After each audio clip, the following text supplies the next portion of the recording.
ದೆಹಲಿಯಲ್ಲಿ ಬೀಡು ಬಿಟ್ಟಿರುವಂಥದ್ದು ರಾಜ್ಯ ಬಿಜೆಪಿಯ ರೆಬೆಲ್ಸ್ ತಂಡ. ಸೊ ಬಂಡಾಯ ತಂಡಕ್ಕೆ ಸೋಮಣ್ಣ ಆ್ಯಂಡ್ ಬೊಂಬಾಯಿ ಜಂಪ್ ಆಗ್ತಾರನ್ನುವಂಥ ಪ್ರಶ್ನೆ ಈಗ ಕಾಡ್ತಾ ಇದೆ. ದೆಹಲಿಯಲ್ಲಿ ಬೀಡು ಬಿಟ್ಟಿದೆ ರಾಜ್ಯ ಬಿಜೆಪಿಯ ರೆಬೆಲ್ಸ್ ಟೀಮ್. ಸೊ ಈಗ ಈ ಬಂಡಾಯ ತಂಡಕ್ಕೆ ವಿ ಸೋಮಣ್ಣ ಮತ್ತೆ ಬಸವರಾಜ ಬೊಮ್ಮಾಯಿ ಜಂಪ್ ಆಗ್ತಾರ ಅನ್ನುವಂಥ ಪ್ರಶ್ನೆ ಈಗ. ಸಂಧಾನಕಾರರಾಗಿ ಕೇಂದ್ರ ಸಚಿವರಾಗಿರುವಂಥ ವಿ ಸೋಮಣ್ಣ ಬಂದ್ರ ಅನ್ನುವಂಥ ಪ್ರಶ್ನೆ.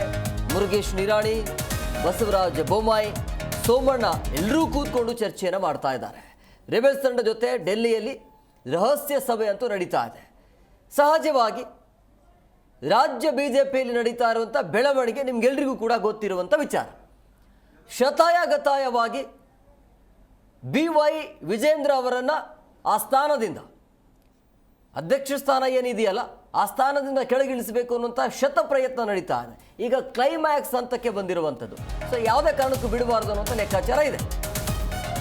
ರಾಜ್ಯ ಬಿಜೆಪಿ ಅಧ್ಯಕ್ಷರ ರೇಸ್ಗೆ ಈಗ ನಿರಾಣಿ, ಬಸವರಾಜ ಬೊಮ್ಮಾಯಿ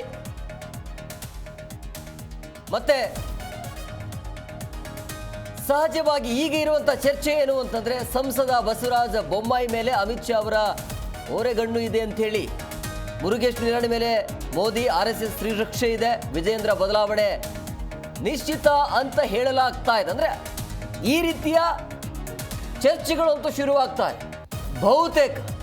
ಬಹುತೇಕ ವಿಜೇಂದ್ರ ಅವರನ್ನ ಕೆಳಗಿಳಿಸಿ ನೆಕ್ಸ್ಟ್ ಯಾರು ಅನ್ನುವಂಥ ಪ್ರಶ್ನೆಗೆ ಅಥವಾ ಪೈಪೋಟಿಯಲ್ಲಿ ಇರುವಂಥದ್ದು ಈಗ ಮುರುಗೇಶ್ ನಿರಾಣಿ, ಬಸವರಾಜ ಬೊಮ್ಮಾಯಿ ಇಬ್ಬರಲ್ಲಿ ಒಬ್ಬರಿಗೆ ಕೊಡಬೇಕು ಅಂತೇಳಿ. ನೋಡಿ, ಸಹಜವಾಗಿ ಬಸವರಾಜ ಬೊಮ್ಮಾಯಿ ಅವರು ಏನು ಹೇಳ್ತಾರೆ ಅನ್ನೋದ್ರ ಮೇಲೆ ಡಿಸೈಡ್ ಆಗುತ್ತೆ. ಆಮೇಲೆ ಮುರುಗೇಶ್ ನಿರಾಣಿ ಯಾವ ರೀತಿಯಾಗಿ ನಿರ್ಧಾರವನ್ನು ತೆಗೆದುಕೊಳ್ತಾರೆ ಅಂತೇಳಿ. ಅಂದರೆ ಅಮಿತ್ ಶಾ ಅವರನ್ನು, ಅಂದರೆ ಬಸವರಾಜ ಬೊಮ್ಮಾಯಿ ಮುಖಾಂತರ ಹೋದರೆ ಹೇಗೆ ಸಂಸದರು, ಸೊ ಹಂಗಾಗಿ ಡೆಲ್ಲಿಯಲ್ಲಿ ಚೆನ್ನಾಗಿರುತ್ತೆ, ಹೈಕಮಾಂಡ್ ನಾಯಕರ ಜೊತೆ ಒಳ್ಳೆ ಕಾಂಟ್ಯಾಕ್ಟಲ್ಲಿ ಇರ್ತಾರೆ, ಸ್ನೇಹ ಸಂಬಂಧ ಚೆನ್ನಾಗಿರುತ್ತೆ. ಹಾಗಾಗಿ ಇವರಿಂದ ಹೇಳಿಕೆ ಕೊಟ್ಟರೆ ಒಂದು ಪ್ಲಸ್ ಆಗ್ಬೋದು ಅಂತ ಲೆಕ್ಕಾಚಾರ ರೆಬೆಲ್ಸ್ ಟೀಮ್ಗೆ. ರಾಜ್ಯ ಬಿಜೆಪಿಯ ಅಧ್ಯಕ್ಷರ ರೇಸ್ಗೆ ನಿರಾಣಿ ಇದ್ದಾರೆ, ಬಸವರಾಜ ಬೊಮ್ಮಾಯಿ ಅವರಿದ್ದಾರೆ. ಸೊ ಇಲ್ಲಿ ಅಮಿತ್ ಶಾ ಸಂಸದರಾಗಿರುವಂಥ ಬಸವರಾಜ ಬೊಮ್ಮಾಯಿ ಮೇಲೆ ಒಲವು ಇದೆ ಅಂತ ಹೇಳಲಾಗ್ತಾ ಇದೆ. ಇನ್ನು ಮುರುಗೇಶ್ ನಿರಾಣಿ ಮೇಲೆ ಮೋದಿ ಅವರು ಓಕೆ ಅಂತ ಹೇಳಬಹುದು ಅಂಥೇಳಿ. ಸೊ ವಿಜೇಂದ್ರ ಬದಲಾವಣೆ ಆಗೋದು ಮೇಲ್ನೋಟಕ್ಕೆ ಕನ್ಫರ್ಮ್ ಅಂತ ಅನ್ನಿಸ್ತಾ ಇದೆ. ಇದು ಎಷ್ಟರ ಮಟ್ಟಿಗೆ ಸತ್ಯ ಗೊತ್ತಿಲ್ಲ. ಒಟ್ಟಿನಲ್ಲಿ ನಮಗೆ ಸಿಗ್ತಾ ಇರುವಂಥ ಇನ್ಸೈಡ್ ಮಾಹಿತಿ ಬಹುತೇಕವಾಗಿ BY ವಿಜೇಂದ್ರ ಅವರನ್ನು ಕೆಳಗಿಳಿಸಲಾಗತ್ತೆ. ಬಹುತೇಕವಾಗಿ ಆ ಸ್ಥಾನವನ್ನು ಬಿಟ್ಟುಕೊಡ್ತಾರೆ ಅಂತೇಳಿ. ಬಿಟ್ಟುಕೊಡ್ತಾರೆ ಅನ್ನೋದಕ್ಕಿಂತ ಬಿಟ್ಟು ಹೋಗು ಅಂತ ಹೇಳ್ತಾರೆ ಅಂತ. ಅಲ್ಲಿ ಈಗ ರೇಸಲ್ಲಿರೋದು ಮುರುಗೇಶ್ ನಿರಾಣಿ, ಬಸವರಾಜ ಬೊಮ್ಮಾಯಿ.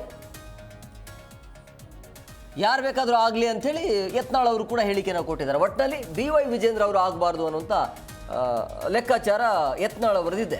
ಸೊ ಹಂಗಾಗಿ ಚಿಕ್ಕವನು ಆತ, ಸೊ ಅವನು ಹೇಳ್ದಂಗೆ ನಾವು ಕೇಳಕ್ಕೆ ಆಗಲ್ಲ ಅಂಥೇಳಿ ಈ ರೀತಿಯಾಗಿ ನಡೀತಾ ಇರುವಂಥ ಹೋರಾಟ ಇದು. ರಾಜ್ಯ ಬಿಜೆಪಿಯ ನಾಯಕರ ಆಂತರಿಕ ಗುದ್ದಾಟ ಇದು. ಸೊ ಹಂಗಾಗಿ ಕ್ಲೈಮ್ಯಾಕ್ಸ್ ಹಂತಕ್ಕೆ ಅಂತೂ ಬಂದಿದೆ. ಒಟ್ಟಿನಲ್ಲಿ ಏನೋ ಒಂದು ಆಗುತ್ತೆ, ಕನ್ಫರ್ಮ್ ಆಗಿ ಹೇಳಬೇಕು. ಈಗ ಹೈಕಮಾಂಡ್ ನೀವು ಮುಚ್ಕೊಂಡಿರಪ್ಪ ವಿಜೇಂದ್ರ ಅವರು ಆಗ್ತಾರೆ ಅಂತ ಹೇಳಬೇಕು, ಇಲ್ಲ ಅಂತಾರೆ ಈ ವಿಜೇಂದ್ರ ಅವ್ರನ್ನ ಕೆಳಗಿಳಿಸಿ ಬೇರೆಯವ್ರನ್ನ ಮಾಡಬೇಕು. ಆ ರೀತಿ ಆ ಪರಿಸ್ಥಿತಿ ಅಂತೂ ಹೈಕಮಾಂಡ್ಗೆ ಇದೆ ಈಗ. ಸೊ ಎರಡರಲ್ಲಿ ಒಂದು ಮಾಡಲೇಬೇಕಾಗತ್ತೆ. ಎರಡರಲ್ಲಿ ಒಂದು ಆಗಬೇಕು ಅಂತೇಳಿ ಈಗ ರೆಬೆಲ್ಸ್ ಟೀಮ್ ಹೋಗಿರುವಂಥದ್ದು. ವಿ ಸೋಮಣ್ಣ ಅವರ ಗೃಹ ಪ್ರವೇಶ ಇದೆ, ಅದು ಒಂದು ನೆಪ ಅಷ್ಟೇ. ಅಲ್ಲಿ ಏನು ಚರ್ಚೆ ಆಗಬೇಕು ರಾಜಕೀಯವಾಗಿ ಅದು ಚರ್ಚೆ ಆಗಿರುತ್ತೆ. ಈಗ ಯಾವಾಗ ಈ ರೆಬೆಲ್ಸ್ ಟೀಮ್ ಬೆಳೀತಾನೆ ಹೋಗ್ತಾ ಇದೆ, ಬಸವರಾಜ ಬೊಮ್ಮಾಯಿ ಅವರ ಒಲವು ಇದೆ ಅಂತ ಹೇಳಲಾಗ್ತಾ ಇದೆ, ವಿ ಸೋಮಣ್ಣ ಅವರಿದ್ದಾರೆ. ಸೊ ಈ ರೀತಿಯ ಸಂಖ್ಯೆಗಳು ಜಾಸ್ತಿ ಆಗ್ತಾ ಇರುವಂಥ ಹಿನ್ನೆಲೆಯಲ್ಲಿ ಅವರಿಗೊಂದು ಬಲ ಬಂದಿದೆ ಈಗ. ಸೊ ಹಂಗಾಗಿ ಇಲ್ಲಿ ಎಲ್ಲೋ ಒಂದು ಕಡೆ ವಿಜೇಂದ್ರ ಅವರಿಗೆ ಆ ಸ್ಥಾನ ಅಥವಾ ಆ ಸ್ಥಾನಕ್ಕೆ ಕುತ್ತು ಬರುವಂಥ ಎಲ್ಲ ಸಾಧ್ಯತೆ ಅಂತೂ ಕಂಡು ಬರ್ತಾ ಇದೆ. ದೆಹಲಿಯಲ್ಲಿ ಅಂತೂ ಹೈ ವೋಲ್ಟೇಜ್ ಮೀಟಿಂಗ್ ಆಗ್ತಾ ಇದೆ. ನೆಕ್ಸ್ಟ್ ಯಾರು ಅನ್ನುವಂಥ ಪ್ರಶ್ನೆ ಈಗ.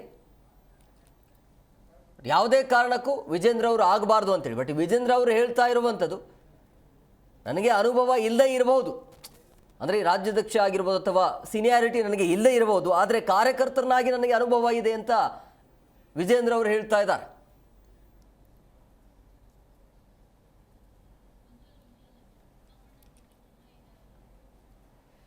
ನೋಡಿ, ಎಕ್ಸ್ಕ್ಲೂಸಿವ್ ದೃಶ್ಯಾವಳಿಯನ್ನು ಕೂಡ ನೀವು ಗಮನಿಸ್ತಾ ಇದ್ರಿ.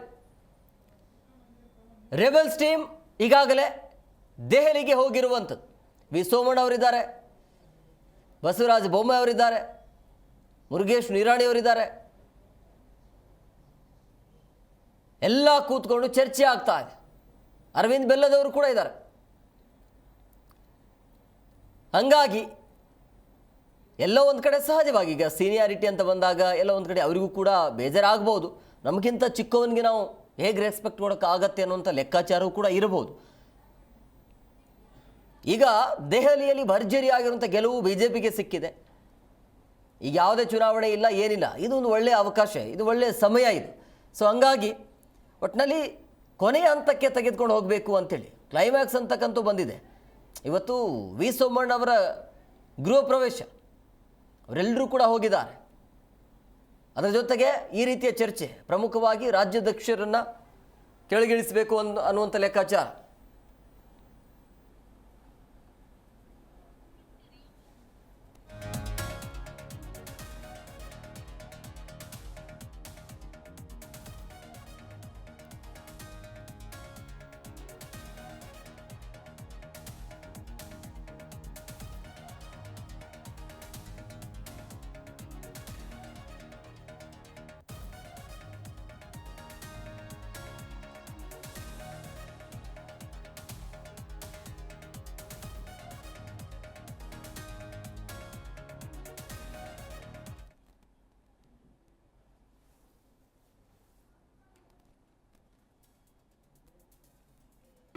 ಜಿ ಕನ್ನಡ ನ್ಯೂಸ್ ಈಗ ನಿಮ್ಮ ಮನೆಯಲ್ಲೇ ನೋಡಿ.